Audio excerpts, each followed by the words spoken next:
All right, we're live. So welcome, No BS Woodworking Tuesday Tips. Tonight, I am going to talk a little bit about some of the tools that I've got off to the side here. Files, rasps, and Spokeshaves. So the idea here is, it looks like we've got quite a crowd started already. So I'm just checking to make sure that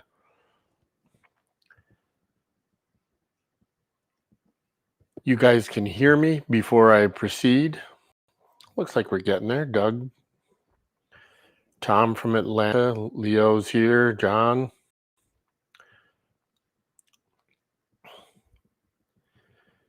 Oh, Martin from 360 Woodworking. Wow. Awesome. Thank you. Troy's here. We're doing well. All right. So like I said, I'm going to talk a little bit tonight about files, rasps, and Spokeshaves. And the idea is these are tools that you use to fair in or level out, kind of a weird terminology there, curved surfaces. And the idea is, what do you do once you have a shape rough band sawn out to smooth that up, make the curves nice and even around there, they're not bumpy and all of that kind of stuff. And the answer is you need some kind of one, two, or all three of these type tools in order to get those surfaces down to the point where they're just about ready for finish. So I'm going to switch up my camera here. Oh, good. We're getting quite a few here. Thanks. Looks like we're somebody was saying that the sound is working good. Yep, couple of people. Awesome. The video is a bit blurry.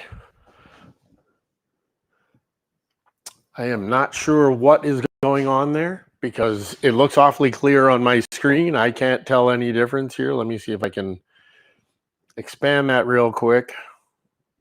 Oh, I don't know. Looks clear to me. Vincent, if you're having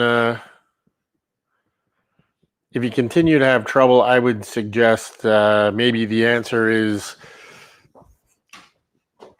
try and reboot your router for your internet connection, because it appears to be clean to me, and I'm not watching the outgoing feed. I'm actually watching what's coming on to the streaming service. So that's already been out and it's being fed back to me.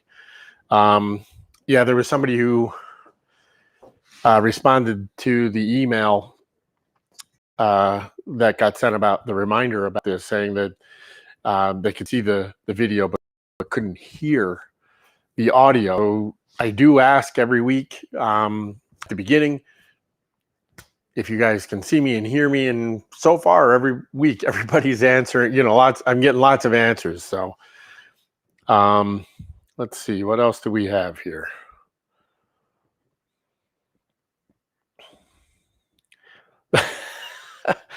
Okay, Skip. Well, it still could be your eyes, buddy. All right. Blurry here too, Tom Brosnan. All right, well, let me see if I switch cameras, if that'll help you guys at all. I'm going to try if I can remember my order here. Yeah, there we go. All right, so it's saying it is, you guys are saying it's, I got a soft focus also. How about that one? Are the tools coming in nice and clear now? Because the wide shot really doesn't matter on all of this. So I wanted to talk a little bit about the files and things that I've got here on the bench. I'm just trying to drag it out here for another 30 seconds or so and see if the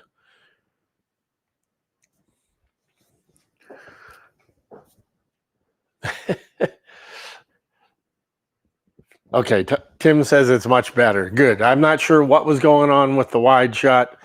And I'm not really sure I care in the end, like I said, because the wide shot really isn't going to give you guys any of the information here. So what I've got here are a couple of rasps, a couple of files, and then a couple of Spokeshaves. And the primary difference between a lot of these things are the finish that it leaves behind. So this is a Nicholson number 49 rasp, and this is a Nicholson number 50. And so what you're going to get there is you're going to get, well, let's talk about files first, because that one's a little easier. So what I've got is a half round file here. If we look at the ends, this one's a little flatter. It's a far smaller percentage of the circle. They call this a half round file, the one in my left hand. And if I look at the tooth pattern on there, so this one is what's called a second cut, and this one's what's called a bastard cut. If you're trying to figure it out, if you're looking at files, and I'm trying to move in close enough that you can see the tooth pattern on this one that I'm sort of running my thumb on right now is not quite as aggressive as the one on my left side, where I'm running my thumb back and forth on there now. The let's call that a third of a circle, third of a round file has a smoother cut than the teeth that are on the half round file. So hopefully you guys can see that. Hopefully it's not getting all kind of blurry on you. The second cut is the smoother of the two files. The bastard cut is the coarser. That terminology kind of still holds when you get into a rasp. And if I bring the rasps in and then grab the file, you can see that the file looks like they just went around there and created a series of grooves to raise the teeth, where the rasps are actually like lots of little teeth that are standing up on end. They're stitched is the technical term for how they make that. But you're getting on the 49 is the coarser one, and while they don't call it a bastard cut, the 50 they do call a second cut. So it's a little smoother. It's not, neither one of these is super aggressive. The 49 is probably as aggressive as I get. I do have some others in the shop that are the rasp teeth are rather large, and I can actually grab one while you guys are staring at the tools. I think, yeah, I should have brought this over earlier. So if you guys see the size of the teeth on this rasp, this is what I would call a bastard cut or bastard stitched rasp, because the teeth are about 3 times the size of what's going on in that 50. Okay, so obviously when I take this and I start to run it across the surface of a board, I'm going to remove an awful lot more stock, but it's also going to leave behind quite a rough surface compared to the 50 and even the 49, which is, again, if I look at this rasp here and compare it to this rasp on this side, my right and my left, you can see that the teeth on the 49 are about twice the size of what's going on the 50. And now if I go back to the files again, once again, you're seeing, hopefully you guys can see it, that the ridges in here that run across the file seem to be larger. So hopefully after seeing the rasp, this makes a little more sense. So what you're going to get from the coarser rasp and the coarser file is quicker stock removal, but you're also going to leave behind a rougher surface. And the idea here is, as we fare down the surfaces on the pieces we're making, we're trying to get closer and closer to a finished surface. Now, there's lots of Spokeshaves out there. I tend to like this. These are record, but they're based off of a Stanley pattern that was made. And I have a round face one, and if I hold that up to the light, you can actually see the sole has a rounded surface to it. And this one is a flat one, and if I rotate it through the light, you can see that it does not curve around like this one does. So Spokeshaves I equate to hand planes. They have, let's grab that flat one. They've got a sole and a mouth. So you have the area in front of the sole, in front of the blade, and then behind the blade that functions like a hand plane does. Clearly, it's just a lot shorter in length than any hand plane you'll ever own. And the idea is, just like with a hand plane, that sole is going to ride on the hills and valleys you've created when you cut out a piece, and it's going to shave off the high spots down to the low spots. And whether you use a flat sole or a curved sole is dependent on just how tight the radius is and whether it's an inside radius, you know, a concavity or a convexity. They differ in function from the files and the rasp in that the rasps tend to be, especially on the half round files, which is what all of these qualify as, even though this one's flatter than most of the others here.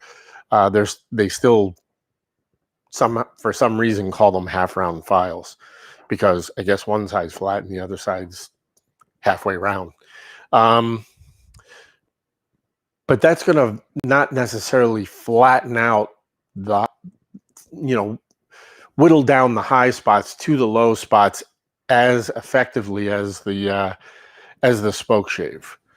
I'm going to switch you guys over to yet another camera, and we're going to look at, okay, so I've got a cabriole leg here. I've got two actually on the bench. And this one's already set up for working on. I bandsawed them out, but I haven't done anything else to them. And you can actually see that I've got a fairly fared, how's that for being redundant and repetitive all in the same statement there, a pretty fair curve going on here for my coming straight off the bandsaw. So I don't know if you guys can see the bandsaw marks in the edge. Okay, let's see. I'm blowing this up full size on my screen. Yeah, that's looking a tiny bit blurry. I wonder if I move into the frame. Yeah, that brought it up because it was focusing on my calipers that are behind me on the shelf. So now you can see a little bit better the bandsaw marks that are coming off of there. And again, like I said, I've got a few bumps here and there on this surface. There's a flat like right here. And if I rotate that, you might see it a little better. Then again, maybe not. So the idea here is coming off the bandsaw, it's not a horrible surface, but the curve is not smooth and bump free. And that's really what I'm going for here. And the reason that I have two cabriole legs to work on tonight is I want to do one with the files and rasps And all I'm going to do is prep it for the next stage, which is where I start to round it up. Right now, I'm not interested in starting the rounding process so much on these legs as I am fairing each face of the leg itself. And I want you to see the difference between what happens with a rasp or a file and what happens with the Spokeshave, and why I prefer one tool over the other. And I'm going to try this. Let's see if I can pull it in. I need to get out of full screen because I cannot see the chat. There we go.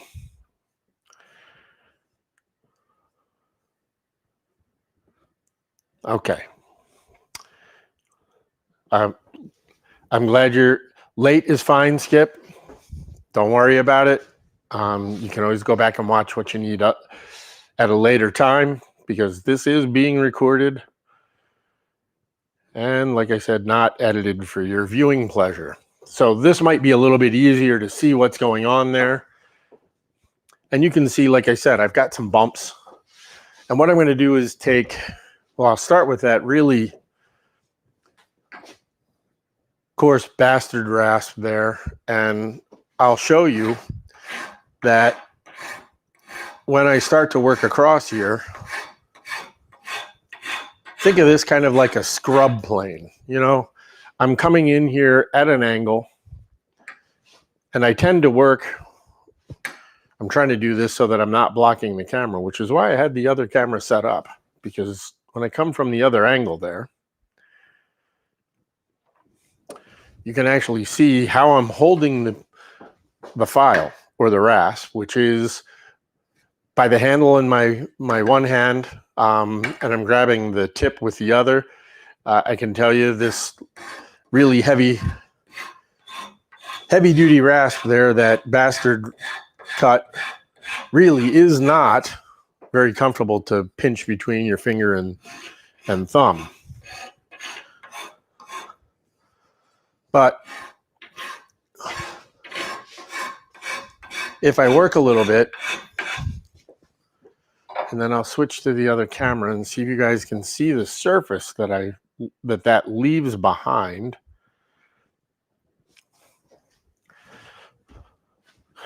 I mean, you should see a little bit of fuzziness about here, a little bit here. And if it's blurry, just take my word for it. It's fuzzy, okay? If I switch and I go to the 49 rasp, again, trying to keep my hands out of the way of the camera and trying not to switch back and forth continuously here. I'm not sure if you guys can see that surface or not. I'm going to rotate it over there. But here is still marks left from the first rasp, and then that 49 is actually working it down very slowly to get rid of those deep cuts. And here's the idea. Just like you do with sandpaper, when you start with something, you know, a coarse grit, 80 or 100 grit, then you're going to work up through your grits to continually remove the marks that you left behind with the previous grit. That's what you're going to do with your files and your rasps. So the rasps are more aggressive than your files, and they will progressively leave a smoother surface. You should be able to see some good rasp marks right here down around that ankle. Let me see if I can pull this in a little tighter and drop the handle a little. Oops, a little much, sorry. All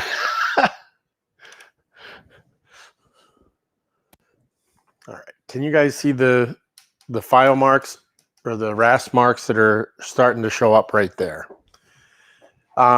If I switch and I go to that half round file, I should be able to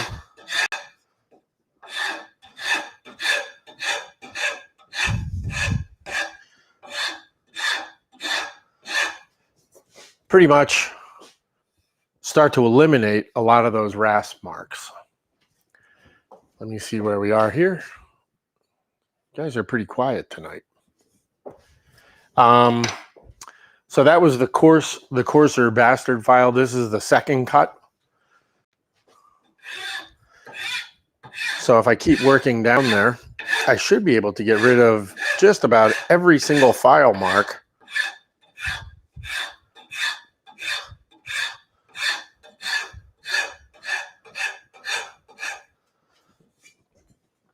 And actually, I wonder if I grab a white crayon here.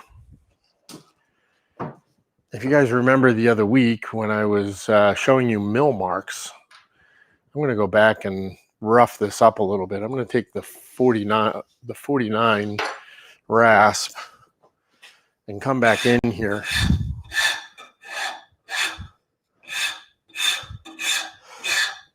So you might notice a couple of things there. Number one, I'm only filing in one direction. I'm not sawing.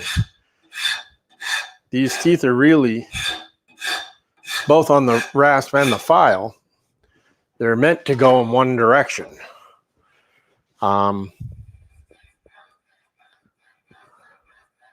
if I go like that with the white, hopefully you guys can see the file marks pretty good in there. Does grain direction matter when filing? And you're saying the images are still blurry. That's very strange. Let me see if I'm going to disconnect the one shot and see if that clears up our, because I've got three.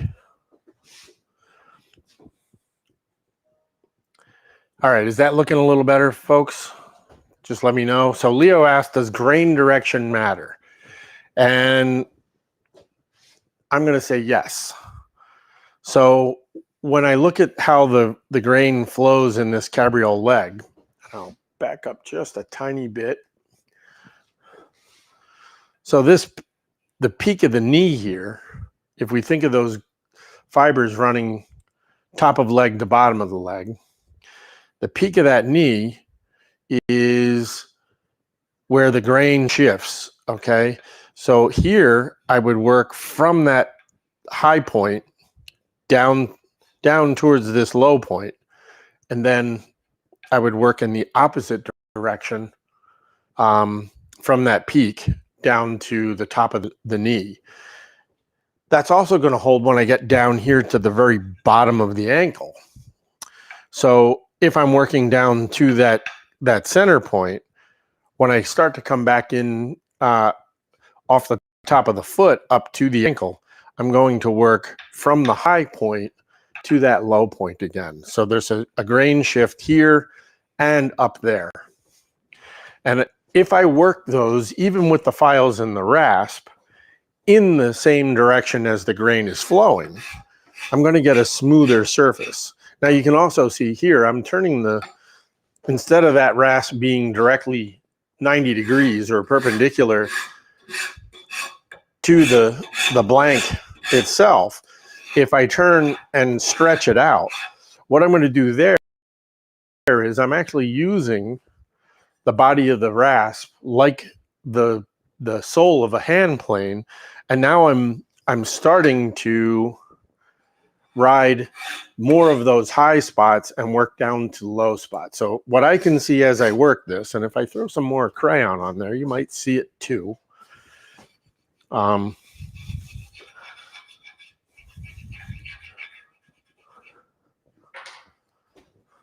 If I start to turn this longer, now my rasp is hitting here and there at the same time. I'm hitting about mid-thigh and just off to the side of the just below the knee, the peak of the knee. And you can see this white section here wasn't touched at all by the rasp. So as I turn that and use the rasp more like a hand plane, I mean, obviously I can't do this because I'm going to dig in at the bottom. And the idea here is I want a nice faired curve. So what I'm trying to do by turning it was work off more of those high spots down into the low. But you can see these marks are pretty heavy there. So if I come back with that second cut file, which is probably not immediately the one that I want to use after that rasp, but we have time to kill. I mean, nobody's going anywhere, right? So if I work this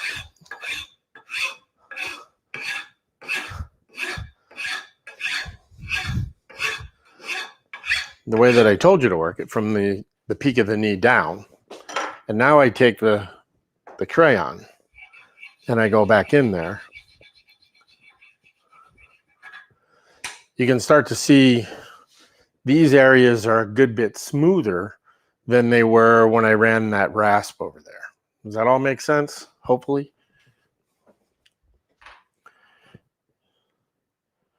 Oh, Robert's here. Nice. Frank's here. You think I might have a loose cable connection? Thanks, Frank. I shouldn't. I'm not, everything is taped down. There's no, hopefully you're seeing the leg very much in focus. All right. So if I back up a little farther,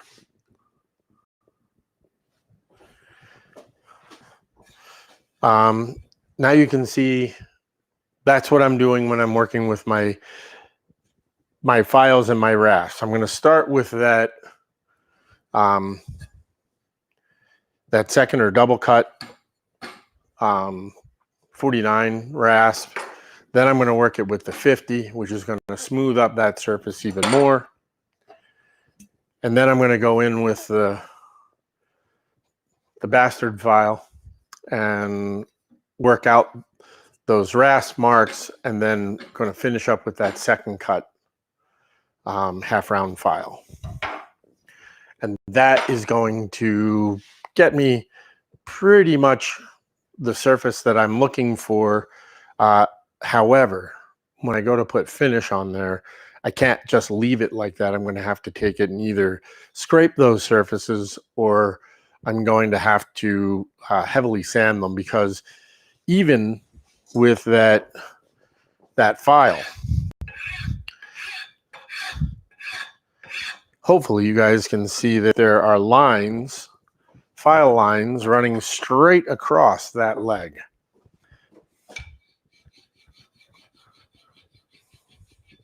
It's hard to get it to. So right here where I just filed again, they're small, but there's a lot of lines that are coming across there at that 45-ish degree angle. The 49, yes, is the 49 and 50. So the 49 and 50 are the numbers that Nicholson gave their files, or their rasps. They are not relative to the files. It's only on the rasp. This is a 49, and I'm not sure if you can see it or not, but it actually has 49 stamped in there, and this one's the 50. The higher the number, the smoother the file. In fact, I think I have a 52 that Nicholson made quite a while ago. These are also Nicholson files, and they say this one just says coarse, and this one says, I'm not sure, it's been used enough that it's half worn off. So I'm not really sure what it is, but this is more of a coarse wood file. This is sort of a medium. Okay, so I'm going to switch out my leg here real quick.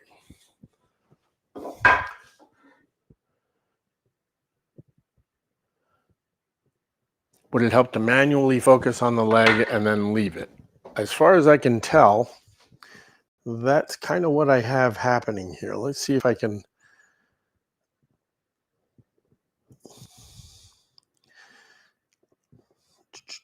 Focus.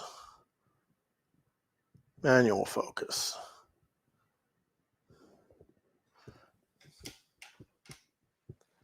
That's what I want.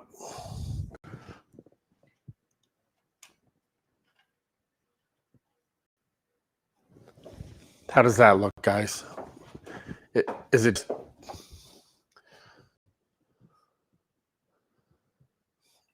Oh, Vincent. Again, hopefully I'm seeing what you guys are seeing. And I'm kind of focused in right about mid-leg there.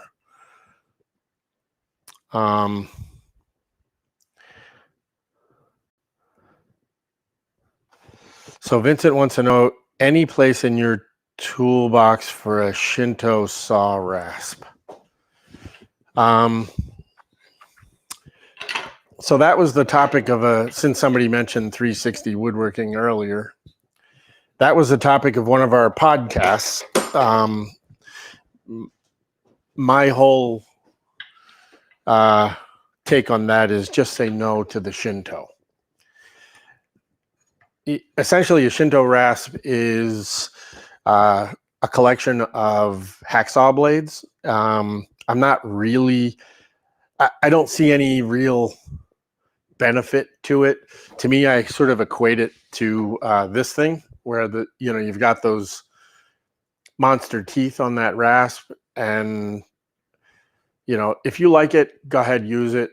I actually ended up autographing one for somebody after the podcast where I said, just say no to the Shinto. We were out doing one of the woodworking shows, and somebody brought theirs with them to the show, and then with the sole purpose of me signing it, which greatly devalued the price of that Shinto, even though I don't think they have a whole lot of value to begin with. The idea to me is hacksaw blades aren't woodworking tools, they're metalworking tools, even though the tooth pattern on there is considerably coarser. It just never really was a thing for me. The thing is too wide. I find it very awkward to hold and use and all of that stuff. I'd really much rather jump into the files and rasps that I've been using for the last 40 something years, or even better, I would rather jump into the Spokeshave, because as I was telling you before, this is very much like a hand plane in that it's got a sole, the blade projects through, and you'll see I actually inadvertently or nervously picked up that rasp and started rasping on there again, and you can see those really coarse file marks right there on that knee. At least I hope you can, since it's, yeah, perfect. I can see it. I don't know if you guys can or not, but I can. And really, this isn't for you guys. This is really about me. And I see it, and I'm good. So that's the kind of stuff that really coarse rasp leaves behind. Again, if I there's the peak of my knee, and here's the peak of my, so I'm going to work in this direction, from the peak, from the high spot down to the low spot. And then when it starts to turn back up, then I have to come in from the other direction. So first of all, when you're using a Spokeshave, and it doesn't matter whether it's the flat sole or the round sole, in the push, if I'm going to push it, I usually put my thumbs on the back section. These Stanley record type ones have little thumb indents there. so that you know where to put your thumbs. And then I put my fingers right out on the very corners of that housing. And the idea there is I can keep the downward pressure. If I just sit like this, my tendency is, as it goes along, is to roll the spoke shave over instead of actually using it to cut away. So again, if I work first at an angle,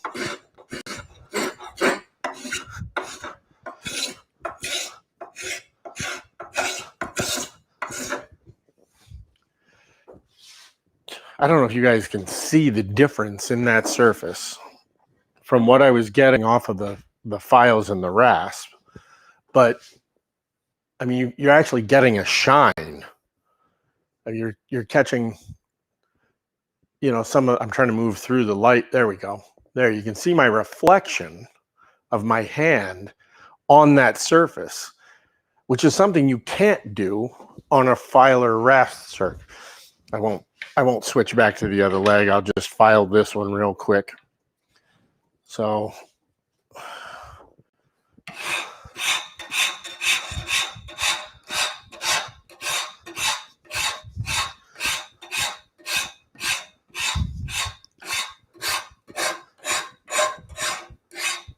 you should also notice something else real quick as I run through this.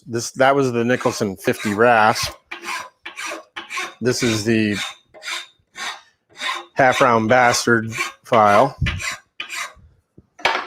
And this is the slightly less half round second cut file.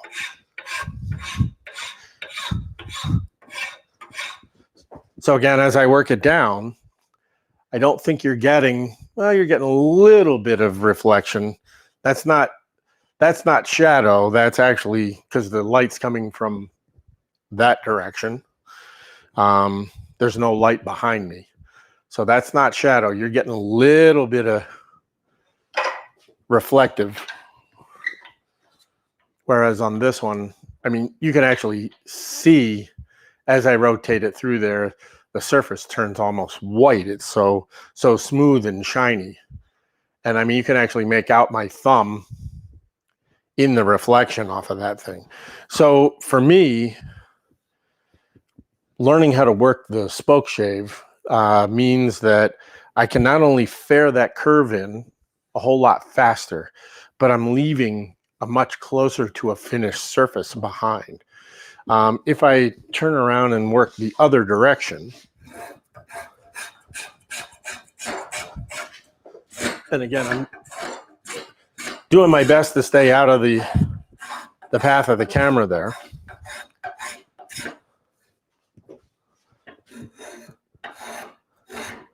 So now I'm working that transition point. You can still see I have one bandsaw mark right there that I need to work down. And what that means is I got to work down the high spot a little more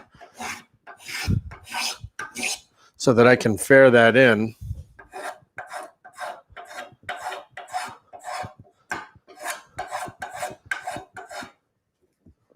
Okay, if I'm pulling the spoke shave, fingers go on those imprints in the back, and my thumbs go right on the front of the housing.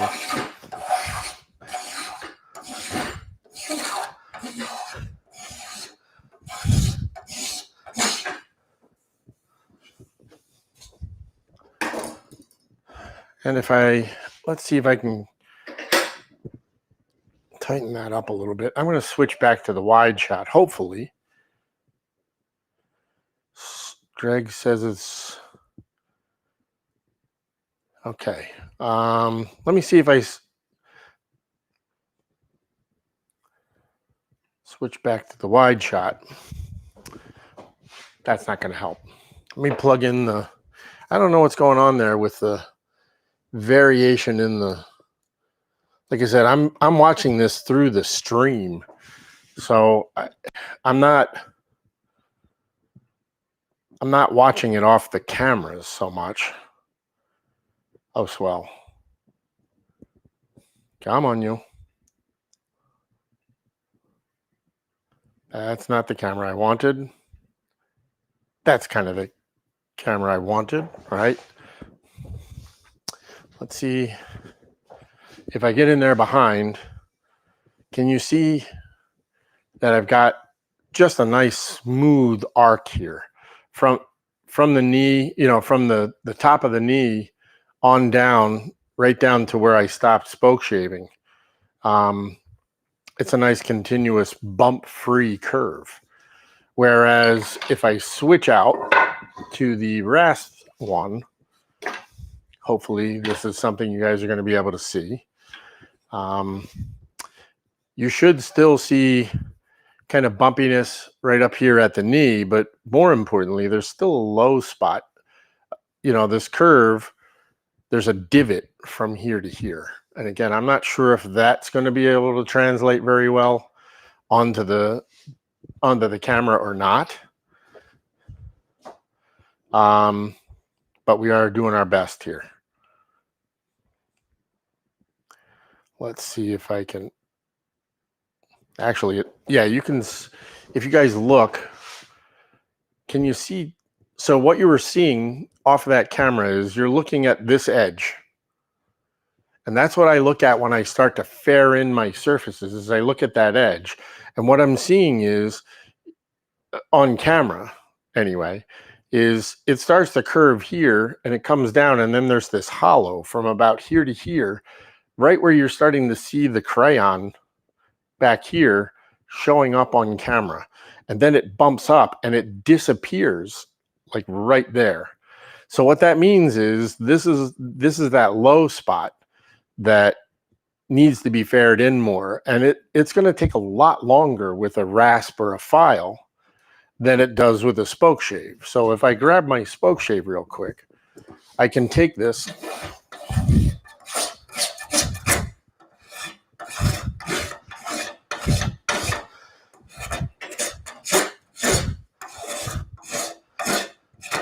and work off those two high spots really fast.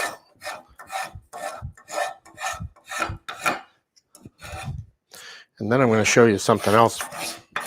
One of the drawbacks to a spoke shave. Let's hit that knee real fast.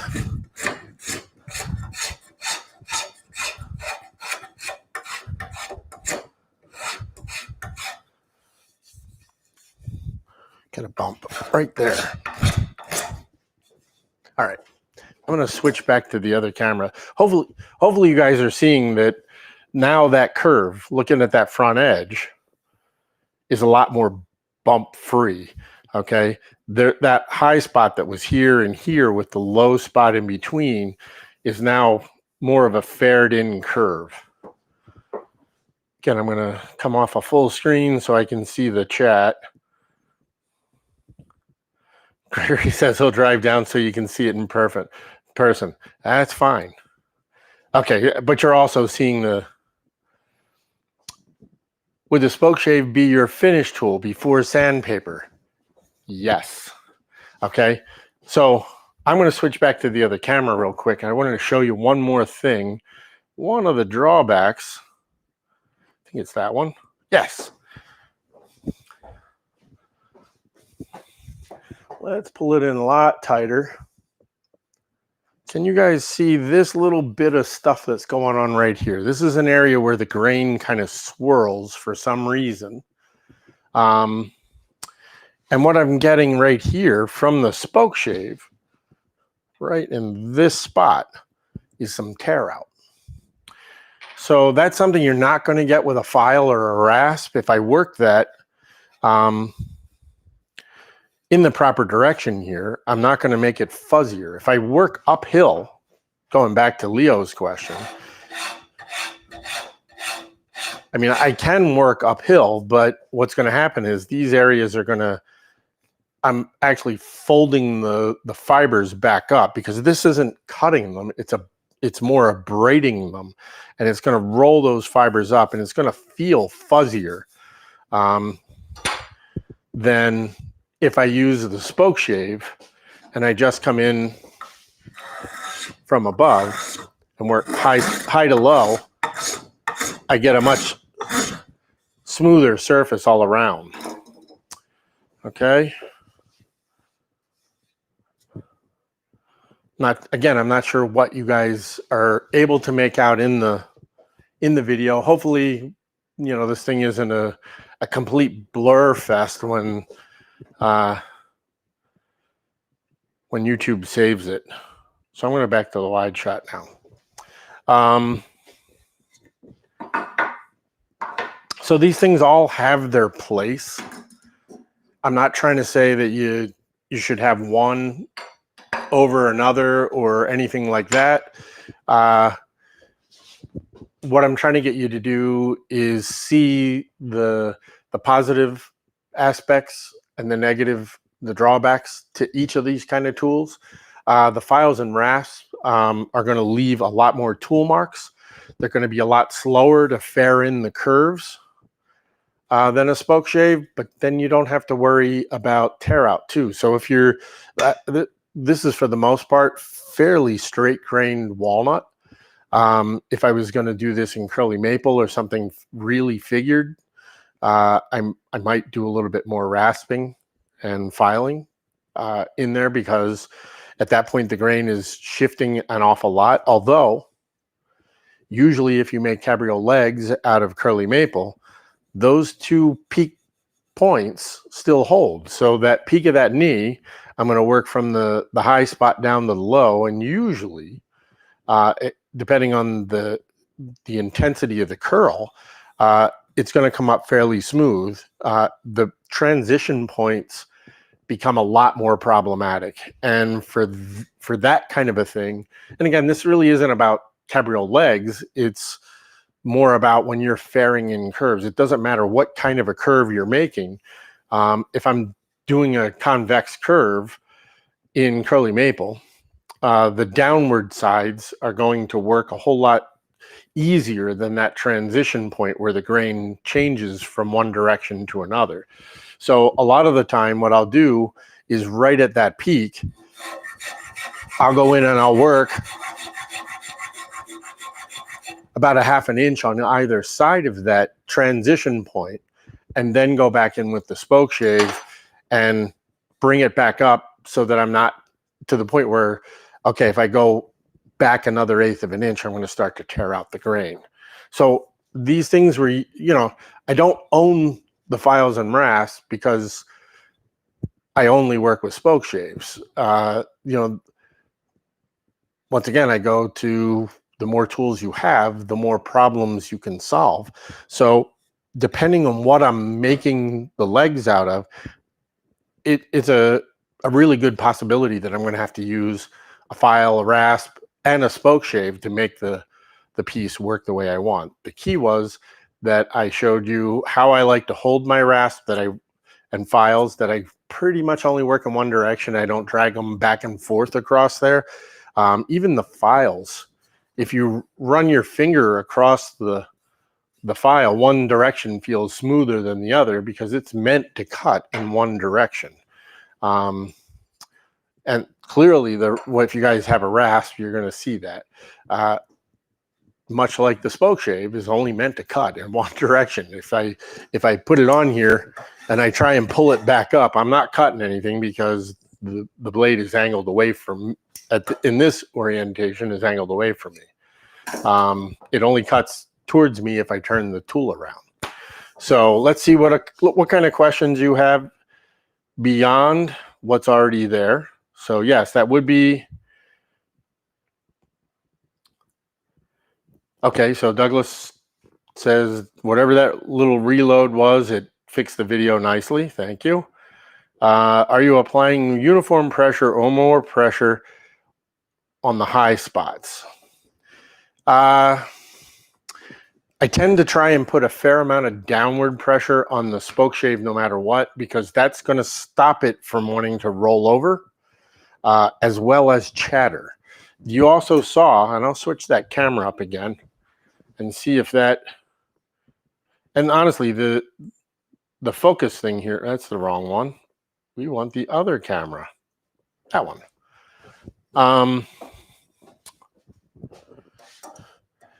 When I was working these areas, I was not coming blunt perpendicular to my block of wood here. I was working at an angle. So I'm actually shear cutting with my spoke shave as I'm pushing it across the surface. And I don't know if you guys noticed, but when I was working the curves, sometimes I would switch the way that my shear was cutting.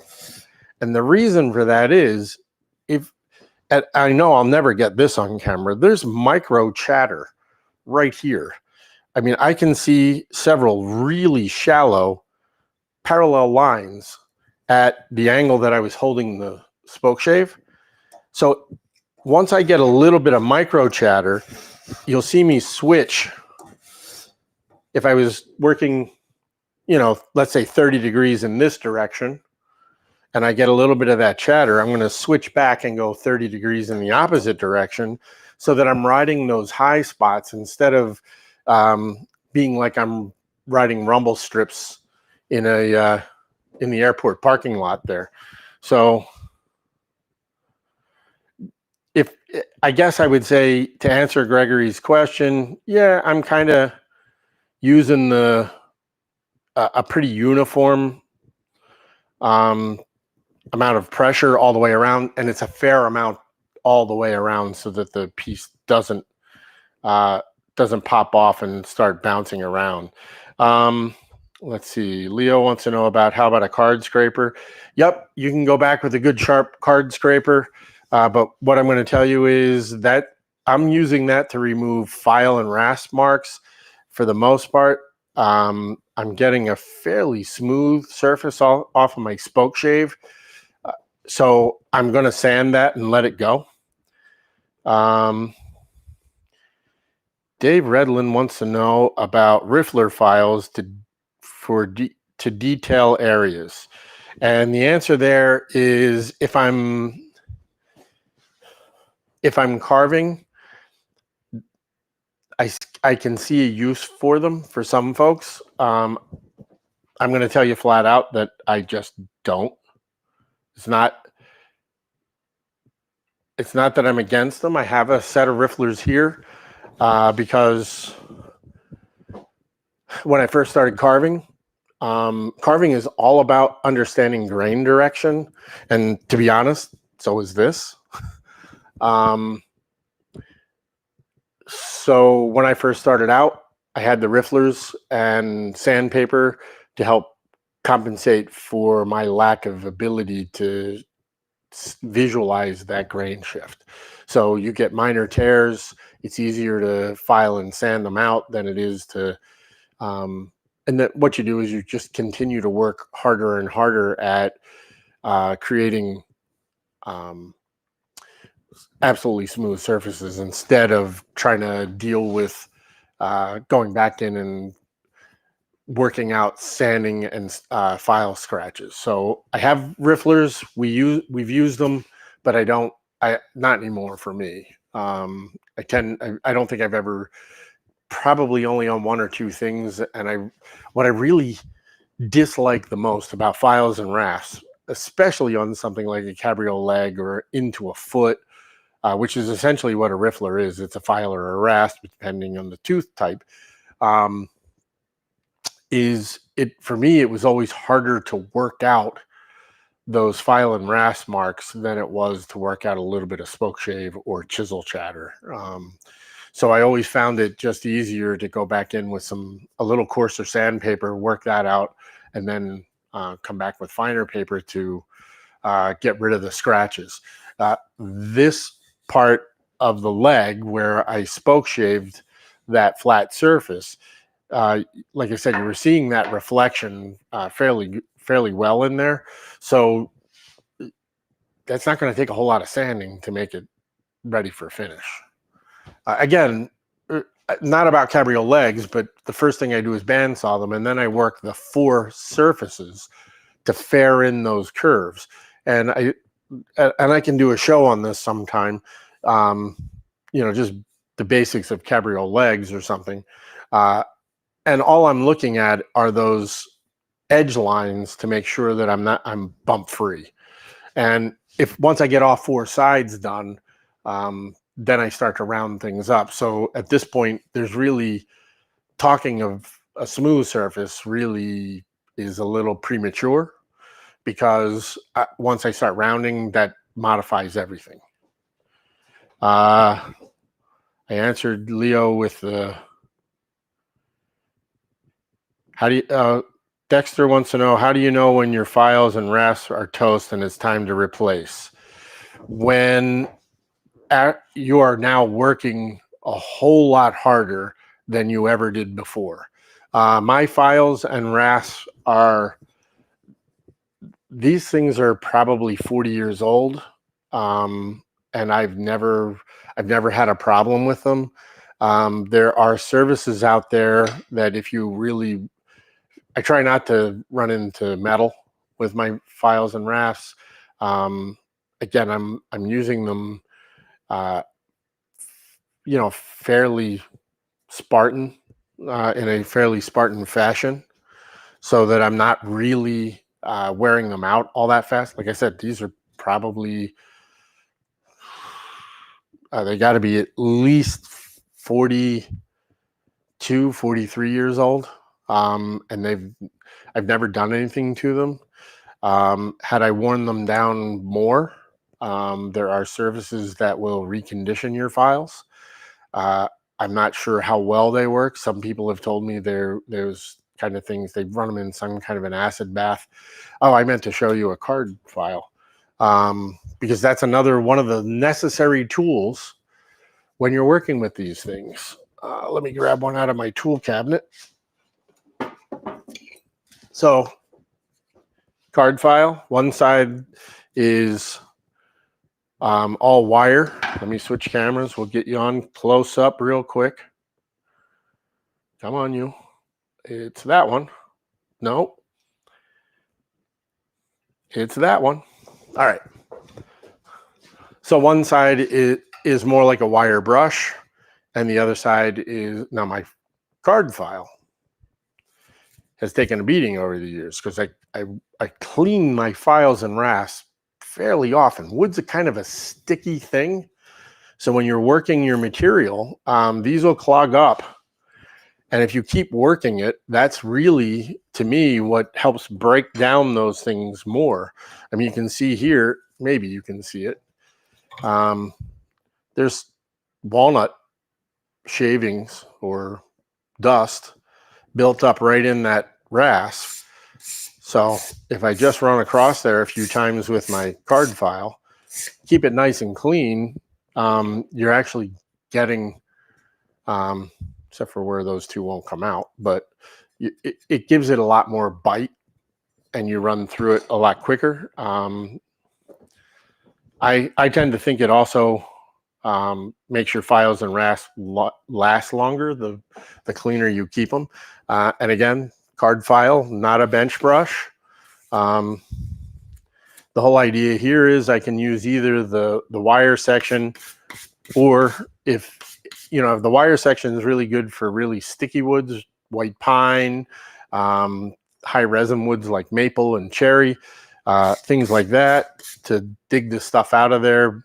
Things like why you would ever want to shape oak or whatever, tend to work better with the brush part of that. So, all right. So I've got, hopefully that answers Dexter's question. And when do you use the flat bottom versus the round bottom? James wants to know. So in this spot where that, and I'll switch cameras again. Maybe I'll even get it right this time. Let's go to that one. Yeah.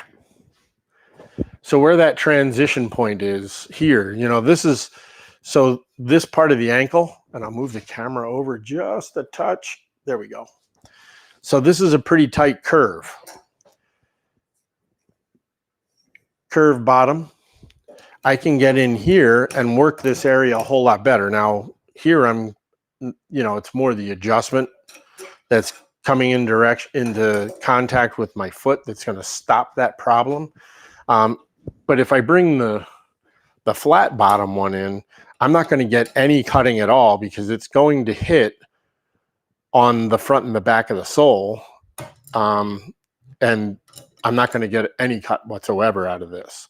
So for me, I used everything I did here was done with the flat bottom.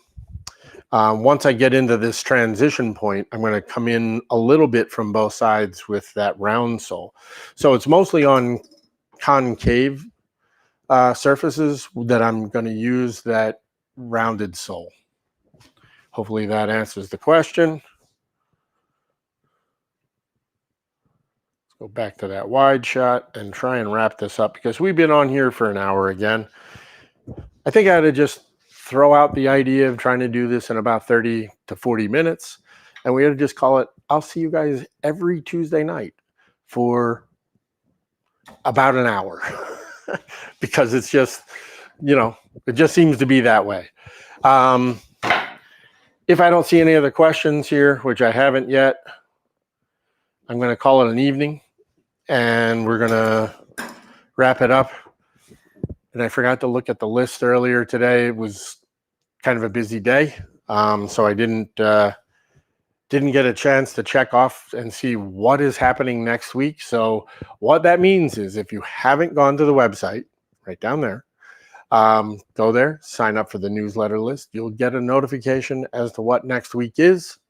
I really have no recollection at this point. And thank you guys for coming. If you enjoyed this, if you learned anything, please hit that like button and the subscribe button and make sure you turn the notification thing on so that you don't want to miss this, right? Because this is so much fun.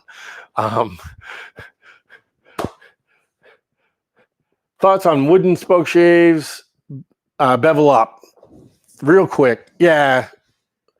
So I don't have a problem with any Spokeshave you guys like to use. This is my personal preference. I know there's a lot of people out there that use the Lee Nielsen ones. They're have a lot smaller footprint. What I personally don't like about them is the arch. My handles are arced on here. They curve. So I feel like my knuckles aren't going to be whacking the material every time. Wooden ones, you know, the great thing about a wooden one is if you don't like the feel of the handles on there, it's wood. Reshape it. Of course, you need a Spokeshave to be able to reshape the Spokeshave. That's a conundrum for another day. I don't have a problem. I like them. You know, if you like them, use them. Don't go out and try and buy up all the old Stanley and Record Spokeshaves just because, you know, I happen to like them, because I'm done buying them. I'm not buying anymore. So, you know, all you're going to do is have a collection of Spokeshaves that you're unsure whether you like or not. They're reasonable. So, whatever you like. So again, thanks for coming. Thanks for coming here every week and supporting this fun little hour that we do. And I hope to see you next Tuesday. Go to the website, sign up for the newsletter, get the notification. Thank you. Everybody have a good night.